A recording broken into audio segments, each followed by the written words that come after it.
49ers Tuesday update for you. They have made a roster move. They signed Isaiah Bolden, the cornerback, tall cornerback, to the practice squad last week. Today they cut Isaiah Bolden. So the 49ers have a little bit of a longer layoff because of the Monday night game. They don't practice until Thursday instead of Wednesday.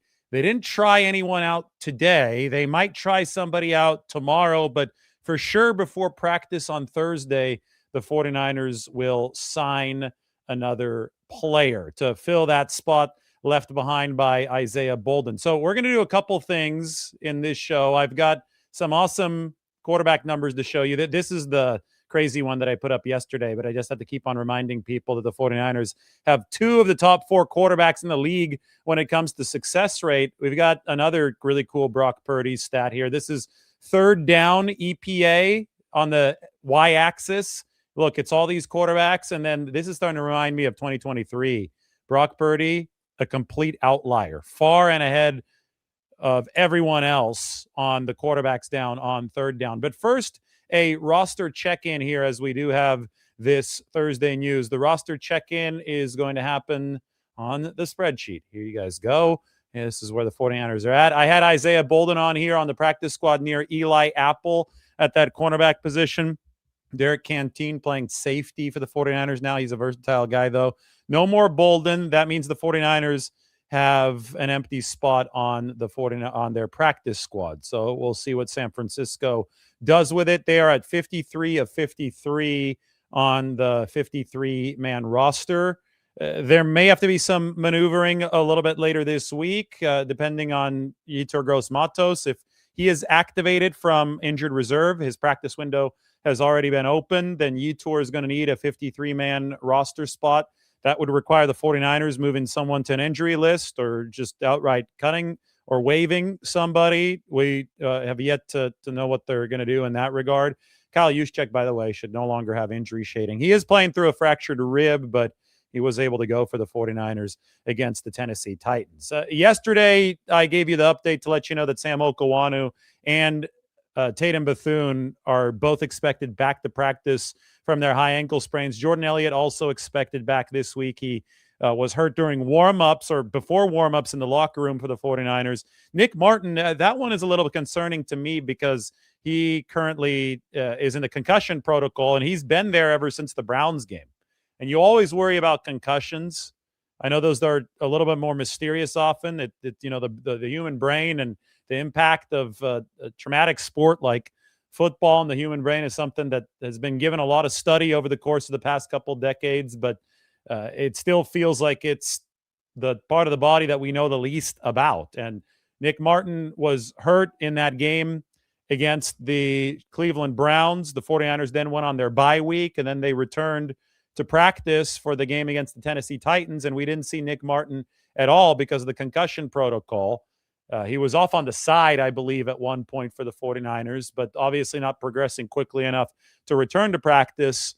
This next week, we will see if he can get out of the protocol by Thursday to at least be a limited participant for the 49ers. The reason that Nick Martin is such an important name for San Francisco, I think he could potentially be a binding glue for this defense. So the 49ers, they either run their base defensive package, which is 4 down linemen, 3 linebackers, and those 3 linebackers, if everyone were healthy, it'd be Fred Warner, D. Winters, and at the start of the season, it was Luke Gifford. Gifford is good against the run. I think that he's been fine when the 49ers have been in a standard 4-3 against the run, but there have been coverage challenges with Luke Gifford. So what Robert Saleh has done is he's unveiled a third linebacker coming from a DB position that's not a nickel. The nickel back is Upton Stout. He's in there at 5'8" for the passing situations. But the 49ers have other packages where they run 3 safeties. And that third safety has been Jason Pinnock, and they call it a big nickel. So it's something in between. You normally have 4 down, and then whatever you do with the middle 3, it's either the third linebacker is a big standard linebacker like Luke Gifford, or it's just a smaller nickel back like an Upton Stout. But, I mean, the division in size between Luke Gifford and Upton Stout is only 5'8", is immense. The 49ers have found this halfway in between, this hybrid role for Jason Pinnock, a safety. But Jason still hadn't been as good against the run as the 49ers would like him to be. I thought that the Tennessee Titans were actually running straight at Jason Pinnock like a lot over the course of the game on Sunday. In fact, the Titans had a 70% success rate on designed runs, which was the best success rate of any team on design runs in any game this season in the NFL. The 49ers gave up well over 120, 130 yards on the ground and only about 20 carries for Tennessee. So this was a rather alarming game from the run defense standpoint for the 49ers. This is something that could really, really get exposed in the postseason if they don't get that third linebacker spot right, or that third safety, whatever you want to call it, third safety, third linebacker, nickel back. Opposing teams are going to run at this position. And I think that Nick Martin, go back to his tape at Oklahoma State, go back to what he delivered at the NFL Combine. He put up the most bench press reps of any linebacker in the high 20s. And he's also really, really fast. Like, he can move and he's really strong. There's a reason that the 49ers took a chance on this guy in the third round. I think that he brings you the potential size-speed combination that you need to minimize liabilities against both the run and the pass, assuming that he's gotten enough reps and he's developed enough at practice to be trusted out there. When we first saw Nick Martin in a game situation this preseason, he was raw as hell. Like, it just wasn't going to work for the 49ers to put him in there on a down-in, down-out basis. They started playing him a few weeks ago, and it was a split duty at that strong side linebacker position with Luke Gifford, and I would even say maybe split duty with Jason Pinnock, because you can only have 11 guys on the field at once. So you're deciding how to mix and match this if you're Robert Saleh. And that 11th spot, that's been between Gifford, it's been between Pinnock, and it's now been between Nick Martin. So they're obviously trusting him more. He was in on that fourth down stop, the first one against Cleveland, but he exited with the concussion after that play. He might have suffered the concussion the play before that, or whenever he was on the field before that, because he might have already been a little bit woozy at that point. But if Nick Martin can come back, the size-speed combination truly is exciting, and I think it could be something that fills in that real last frontier for the 49ers defense, which is the adaptability of a position that's now being attacked by teams like the Titans. And if a team like the Tennessee Titans can attack the 49ers at a specific spot, that's not a great Titans offense. You can sure bet that playoff teams are going to go after them at that spot. And I think that anyone that the 49ers, it's all hands on deck. Anyone that they have on this football team that is healthy and capable, has the physical skill sets that they need, can potentially be thrust into action. And Nick Martin is probably a name that I'm asked about the most. So we're going to look to see how he progresses here from the concussion protocol this week. On Twitter, I just wrote that if the 49ers somehow manage to pull this off, they will be the football equivalent of the 2010 San Francisco Giants, but with the units inverted. Like the 2010 San Francisco Giants, right? The band of misfit toys, underdogs, went all the way, won the World Series, the first championship in a long time for the city of San Francisco, really the first championship for the city itself since the 49ers won in 1995, the 94 season going on to January 29th, 1995, but the first World Series title ever for San Francisco, because the Giants hadn't won since they moved from New York in the 1950s. But that Giants team, the odds makers did not believe in it. The media didn't believe in it. I don't think there were any fans outside of San Francisco that believed in it, but they seemed to have the magic at the right times to run all the way to a World Series title over heavily favored teams. And it's not like that team was all mediocre players. I think that they had units that weren't excellent, but they had a pitching staff that was elite. That was awesome, right? With Tim Lincecum, Matt Cain, very young Madison Bumgarner was on that team. So I think you could invert the units, and this 49ers offense has a chance to be that 2010 San Francisco Giants pitching staff. This 49ers offense can be lights out. They've put up 31 points per game ever since Brock Purdy has returned. I mean, this is the ace staff of the 2025 49ers. It's the defense of the 49ers that's a lot like that 2010 Giants lineup, that it's sketchy at best right now, right? Yeah, there could be games where this defense delivers a few takeaways and Robert Saleh schemes a few things up to overcome some of the talent shortages that they have, and they perform really well. And then it probably is going to be a blowout in the 49ers' favor because that offense is, or at least has the potential to be lights out every single game. But the defense has been hit or miss at best. In total, it's number 23 EPA right now. I keep on talking about the defense needing to stabilize or get a little bit better. I think they have stabilized, by the way, at this point, but I keep on talking about the need to move that trajectory a little bit up. And, you know, this is the chart that shows us where the 49ers defense is at. You can see this is from SF Data Niners. Their logo has indeed shifted upwards slightly from week 10 onward. So the goal of stabilization and maybe even moving it up on one of those XY charts with the defenses on the Y-axis has been attained. But still, even if it's climbing at this rate through the end of the season, they're not going to get above number 20 as far as the entire league ranking goes. You can see exactly where they lost Nick Bosa after week 3. It plummeted outside of the top 10. They lost Fred Warner in week 6, and it fell even further after week 6 outside of the top 20. The 49ers defense, like point blank, just isn't good. But if they somehow get this done and win a title, then we're going to be able to look back and say, well, the offense led this team, but the defense somehow, some way kept it together. They were clutch. They were opportunistic. They were resourceful. I don't know how this story is going to be told yet, but I do know that however they do get to that finish line, if they do make it, it is going to be the same as the 2010 San Francisco Giants. It is going to be torture. Remember 2010 Giants baseball? Torture. 49ers football, the wins, the massive wins that have already happened, and the massive wins that might still come the rest of this year likely will not be delivered by wide margins of victory. They're likely going to be torturous. And that's what happens when you have a team that, yeah, they may have a top 5 offense, but they certainly don't have a top 5 defense. So it's going to be hard to blow teams out. Now, Tim Kawakami had a good tweet a few minutes ago, and I could take you back through it right here. He said, these are stats that you almost never see for a 10-4 team. The 49ers are getting outrushed 1,485 to 1,419 by their opponents. Opponents are at 4.3 yards per carry. Opponents are at 3.5, or the 49ers are at 3.5 yards per carry. So that's a big, big gap. The 49ers are negative 0.2 in yards per play differential. So opponents are averaging more yards per play than the 49ers.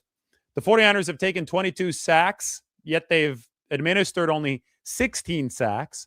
And they're actually -5 in turnover differential, yet they're still 10-4. Now, what those stats don't break up are the splits between Brock Purdy and Mac Jones.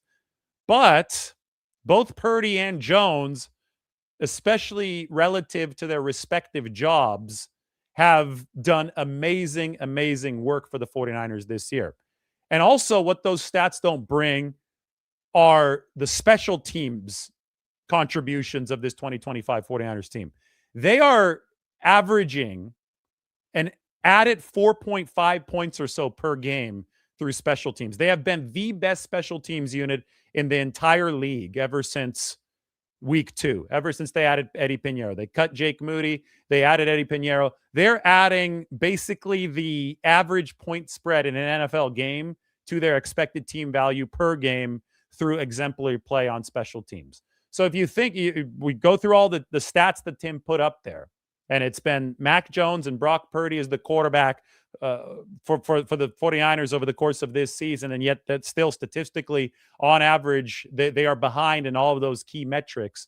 The way that they're 10-4, I think, can be most simply explained by the fact that they're adding nearly 5 points per game in the third phase of the game on special teams. The average point spread in the NFL is about 4.5 points between two teams, right? And if the 49ers are adding that much in the third phase of the game, where most teams are only really adding 1 or 2 points, or adding or subtracting 1 or 2 points per game on special teams, the 49ers are at plus 4.5. I mean, we've seen it play out firsthand in some of these football games. It has been the ultimate difference maker. So instead of they played 14 games, right? So instead of an 8-6 record. The 49ers are 10-4 because of special teams. That's a huge, huge push in their favor.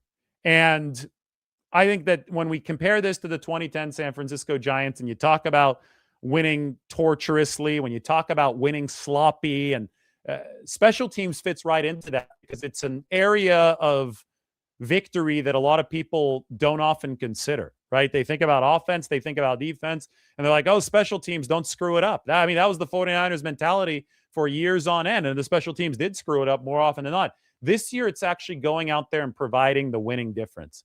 It is literally the single largest special teams turnaround year over year in NFL history. Last year, the 49ers were minus 4 points per game. This year, they are plus 4 points per game.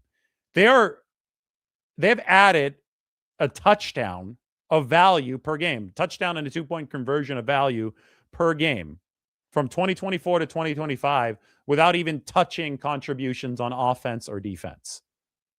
That is in a league where margins come at a premium, where everything seems to be decided by inches. The fact that the 49ers have added over 7 points, over a touchdown worth of value and expected points through special teams alone from 2024 to 2025, that has turned so many games from losses to wins. And that's before we even consider the fact that the defense has gotten much better against the run. That's been huge for the 49ers. And before we even consider the fact that they've massively upgraded QB2 to the point where even when Brock Purdy has been out, they still have had fighting chances to win games, and they have indeed won those games. Let's, back to this. The quarterbacks. Jones at number 4, Purdy at number 1 in terms of success rate. And then there's more. This is what I wanted to show you guys today. This is early down versus late down efficiency. On the x-axis, you have the early down EPA per play, and then you have third and fourth down efficiency on the y-axis. The 49ers have not run the ball nearly as well this year as they did in years prior, but they have improved that over the 7 weeks or so since George Kittle returned to the lineup. So I think that early down efficiency will continue to improve as the 49ers run game does improve. We've always talked about third down and fourth down being the quarterback's down because generally that is when you can't run your way out of it. I mean, generally, there's going to be third and long mixed in there. And the game against the Tennessee Titans on Sunday was a great example of this. The 49ers converted 7 of their 7 first third downs. That's just unheard of in the league. And it wasn't because they were able to just run on all the third downs or go with short passes. Brock Purdy was delivering elite throws with great drive downfield. I mean, the first one I could think of was 3rd and 13 early in that game. And he threw the comeback route to Ricky Pearsall. It was after the first time that Brock Purdy got sacked against Tennessee. And Pearsall ran the deep comeback on the near side of the field, and Purdy stepped into it and put the ball, timing-wise, exactly where it had to be. As far as location, it was exactly where it had to be, too. But, I mean, the timing on throws like that has to be pristine. I mean, the risk that you are taking on third and long to run a sideline route like that, where the football field's over 53 yards wide, so that ball is traveling a big distance through the air. If the opposing defense knows that you have to throw past those sticks to have a chance of getting a first down, that is a throw that if it's not delivered perfectly is in danger of a pick six. I mean, that's why you see bad things happen on third and long. That was a conversion for the 49ers. Purdy converted another one with his legs. I mean, he was finding Ricky Pearsall. He was finding Jawan Jennings. Finding George Kittle, who rumbled for a first down in that game. Purdy has been awesome on these third downs. Kyle Shanahan has been awesome. He's been in his bag on these third downs over the course of this season. And it's led the 49ers to just a really, really, really good place offensively. Now, when Mack was the QB, he wasn't nearly as good on third downs.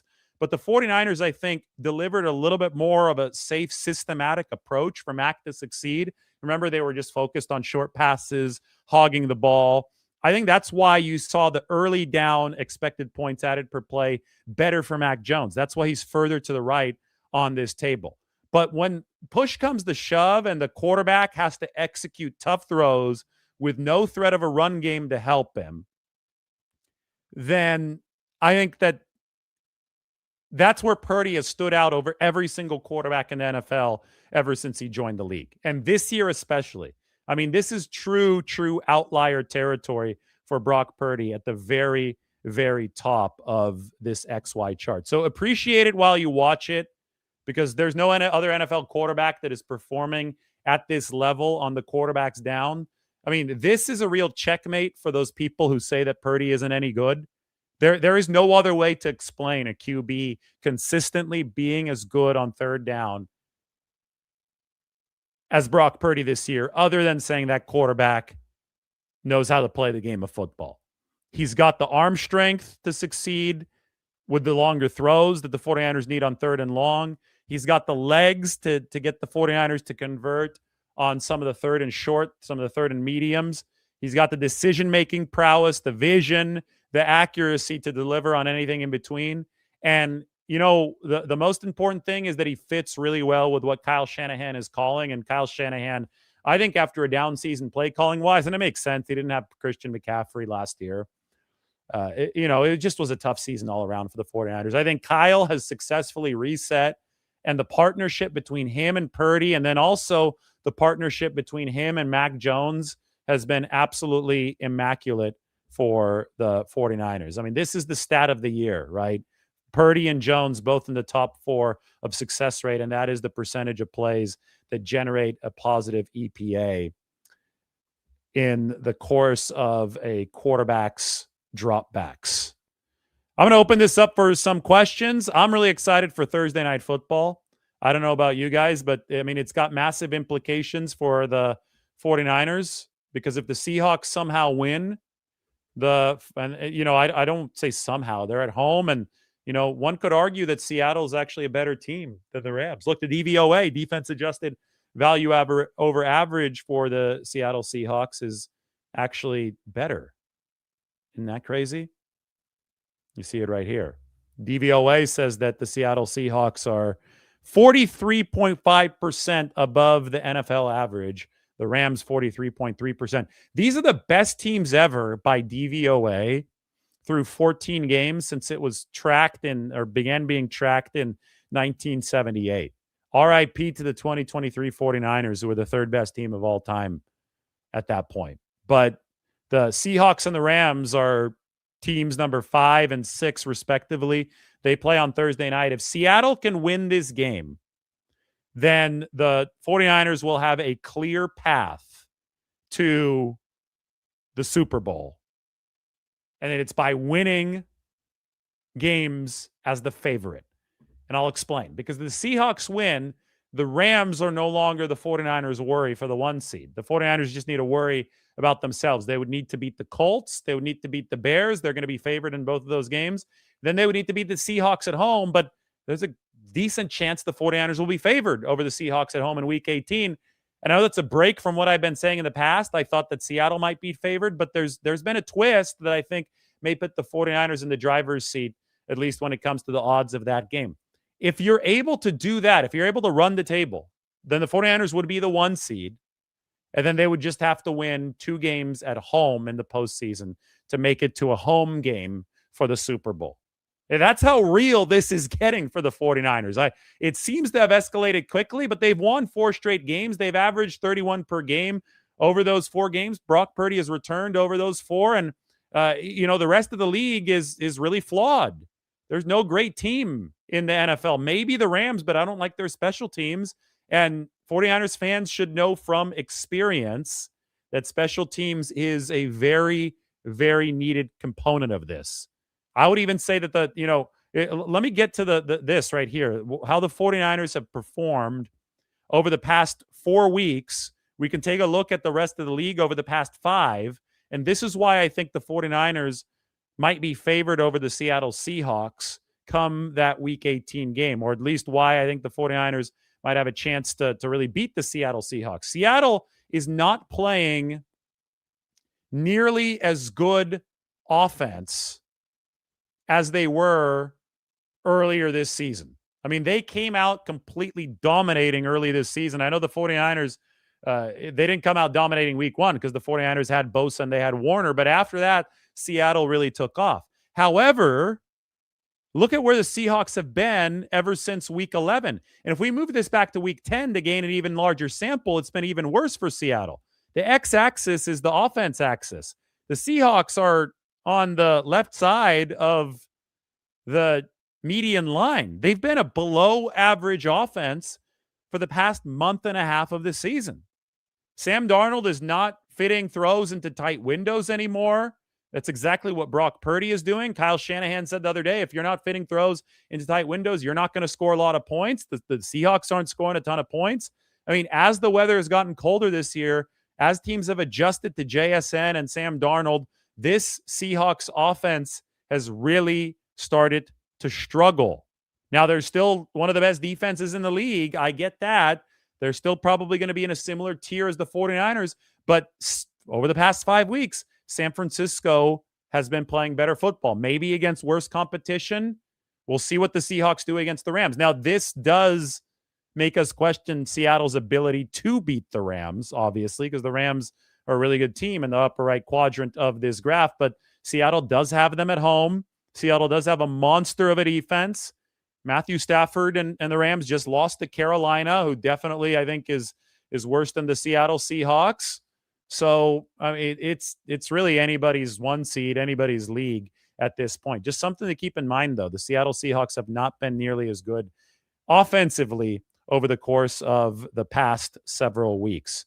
I've got to see when this trolley leaves. We're taking a trolley to dinner.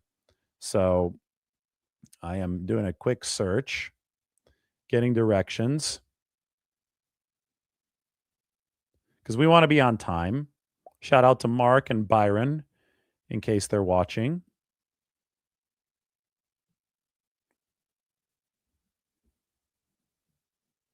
And I'm ready for your questions, by the way. Whatever questions you might have, I will be happy to answer them. All right, we're going to get a trolley in 19 minutes.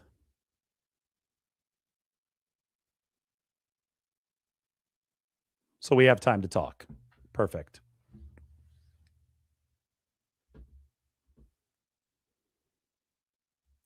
So anyway, I like my 2010 San Francisco Giants analogy. I really do.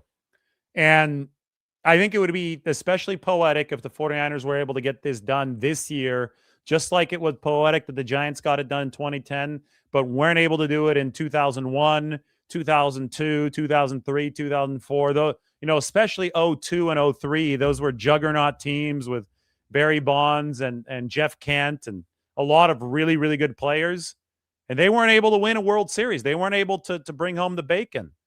The 49ers had some juggernaut teams earlier this decade, namely 2022 and 2023, 20 years after the San Francisco Giants failed in the World Series or in the playoffs. If the 49ers are able to get it done with this 2025 team that analytically is not as good as the teams that didn't get it done, how could you not be romantic about football? And I think that, we do break everything down with the data and with the numbers, but I think we also do a good job here of talking about the emotion, the history, the pageantry of the game, and then, some of the things that can't fully be explained by numbers. Or they can be explained by numbers, but it takes a little bit more human context to show how the numbers work and how they illustrate what's at play. And I think complementary football, especially when special teams gets involved and starts adding a touchdown per game of value versus where it was last year, I think that complementary football is one of those things. It is the ultimate embodiment of teamwork, team play, something that rises, helps elevate a whole building. And, you could get a field position boost by good kick coverage or a good punt return. And you get a field position boost if the defense stops the opposing offense 20 yards down the field instead of 40 yards down the field. And obviously that helps your expected points average going the other way, and it sets the table for the offense. But I think that there is a boost that is immeasurable to a defense's confidence if it's out there fresher rather than more tired, if it's out there guarding better field position rather than worse field position on a consistent basis, and if there is belief that its offense is going to go out there and just steamroll opponents if they just give the offense the ball, preferably with a lead so that offense can play loose football. And then special teams ties into that as well, because if you're always under the gun on special teams, if you always think that phase of the game is going to screw something up, I think it hurts the other two phases of the game. The 49ers right now, despite not being anywhere close to dominant defensively, have created a situation where there's belief between all three phases of the game that the other two phases won't screw it up, right? Like there's true belief, I think, from the 49ers offense that defense is going to be putting up its best effort and give the 49ers a true puncher's chance in the red zone. They've improved from number 29 in red zone defense to number 14. That's a big jump. There's belief in the 49ers offense that Robert Saleh will make adjustments if they're getting trampled in the run game. There was not that kind of belief from the 49ers offense and the 49ers team and Nick Sorensen and company last year. They just got trampled in the run game for all 60 minutes. This year is generally only been a one-half thing if the 49ers have struggled against the run. Against the Browns, remember, they ran all the way down the field for their one touchdown. They couldn't do it anymore in the second half. The 49ers went to a bunch of five-man fronts and made the adjustments to snuff that out.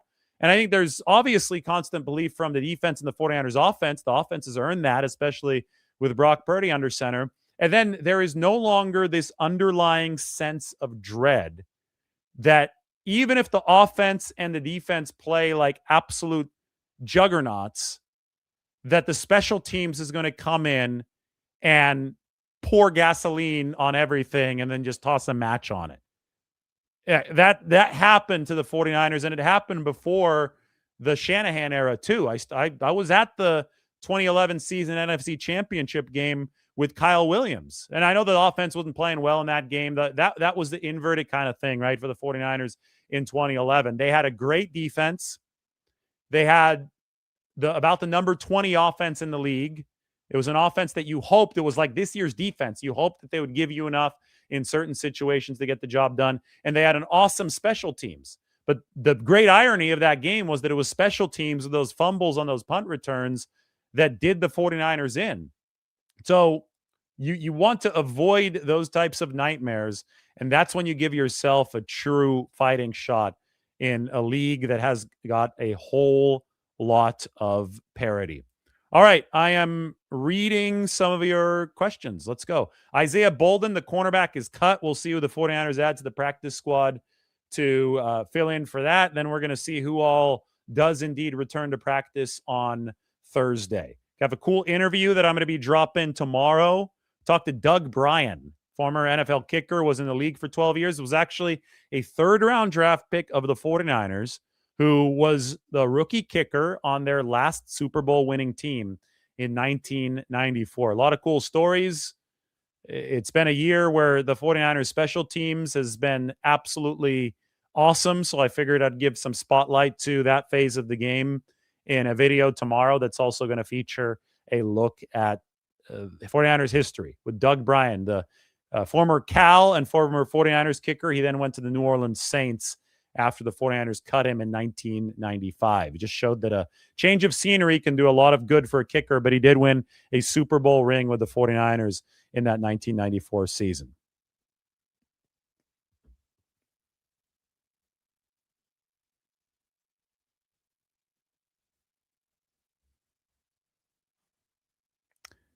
Couldn't the move up on the y-axis be largely due to the weak offenses of the Browns, Titans, and the poor performance of the Panthers? Well, okay, can't have it both ways with the Carolina Panthers.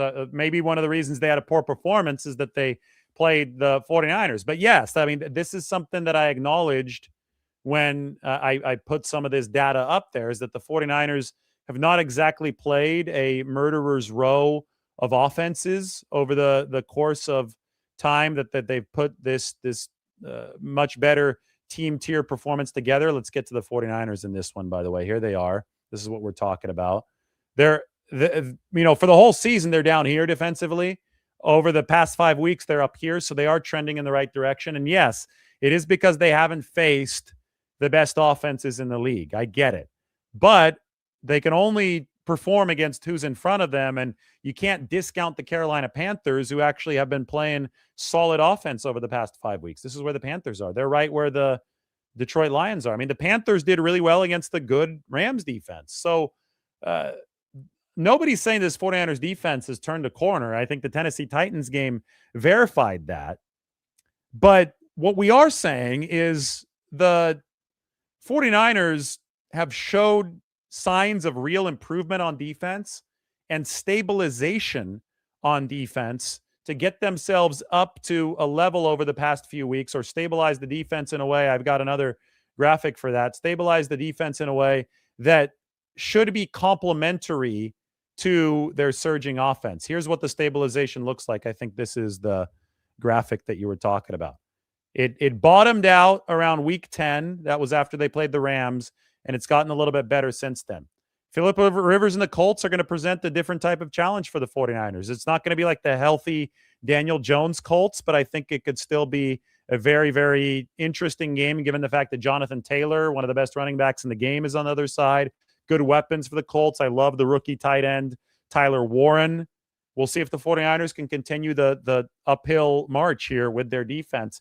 I previously thought that they were going to have to win this Colts game like 38-35. I don't think that's going to be necessary anymore. The 20s will probably be enough now. You're facing Phillip Rivers, a 44-year-old QB, and a Colts team that isn't playing as well as it was playing before, but it still is going to be a challenge.